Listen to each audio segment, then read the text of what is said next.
வெளியில நடக்கக்கூடிய விஷயங்களை பார்த்து அதை பற்றி கமெண்ட், அத சரி தப்புன்னு சொல்றது பாகவத்துல வருது.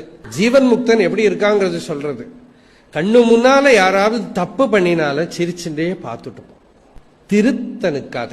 இது சாதகனுக்குன்னா, யாருக்கு அந்த திருத்தர வேலை இருக்கோ அவன் போய் போலீஸ் கிட்ட போய் அவன் தப்பு பண்ண அவன் போலீஸ் பேசாம இருக்கட்டும் நம்ம சொல்லல.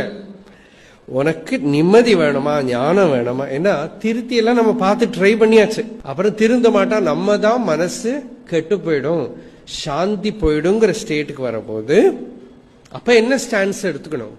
ஸ்பிரிச்சுவல் பிராக்டிஸ் பண்ற போது, மெடிடேஷன் பண்ற போது, இல்லாட்டா ஆத்ம விசாரம் பண்ற போது, பக்தி பண்ற போது, சாதனை பண்ற போது எப்படி எடுத்துக்கணும்னா எதுலையுமே தலையப்படாது. பகவான் உத்தவருக்கு சொல்றார் உபதேசம், பிரத்தியாருடைய செயல்களை பத்தியோ அவளோட ஸ்வபாவத்தை பத்தியோ எதுவும் பேசாதேன்னு.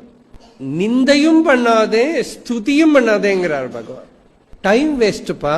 இந்த விஸ்வத்தை ஆத்மஸ்வரூபமாக பாரு, ஒரே ஏக ஆத்மஸ்வரூபமாக பாரு. இது பிரகிருதி, இது புருஷன், இது திருக்கு திருஷ்யம்ங்கிறது கூட இல்லாம ஆத்மஸ்வரூபமாக பாரு. இது நமக்கு ஒரு உபதேசம். எதுக்குனாக்கா குடும்ப வாழ்க்கையில எல்லாம் இருக்கிற போது என்னென்னமோ நடக்கும். அப்படி நிறைய பேர் சொல்லுவா, இப்படி நடக்கிறது நாங்க என்ன பண்றது, எப்படி பார்த்துண்டு பேசாம இருக்கிறது. கேள்வியிலேயே பதில் இருக்கு, பார்த்துண்டு பேசாம இருங்கிறது. வாழ்க்கையில பலது நடக்கிற போது பார்த்துண்டு எப்படி பேசாம இருக்கிறதுன்னு கேக்குறா.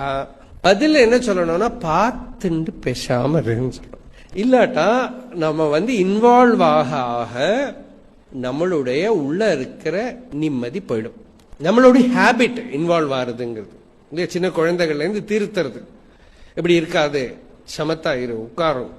பகவான் ரமணர் கிட்ட ஒரு சமயம் குஞ்சுசுவாமி கேட்டார், பகவானே எவ்வளவோ பேர் தப்பு காரியங்கள்லாம் பண்றா ஆசிரமத்துல, நீங்க பேசாம இருக்கிறதுனால அவ நினைச்சுக்கிறா அவ பண்றதெல்லாம் கரெக்ட் நினைச்சுக்கிறா, திருத்த வேண்டாமா அப்படின்னு. அதுக்கு மகர்ஷி சொன்னார், நான் யாரையும் திருத்த வரல, போய் நான் திருத்தணும்னு நினைச்சேன்னா இதுக்குள்ள ஒரு கருப்பு காக்கா பறக்காது. அப்படின்னா என்ன? இந்த கேள்வி கேட்கிறவர் உள்பட எல்லாருக்கிட்டையும் தவறு இருக்கு. திருத்தணும்னு ஆரம்பிச்சுட்டானா யார்கிட்ட தான் திருத்தறதுக்கு இல்லை இல்லையா?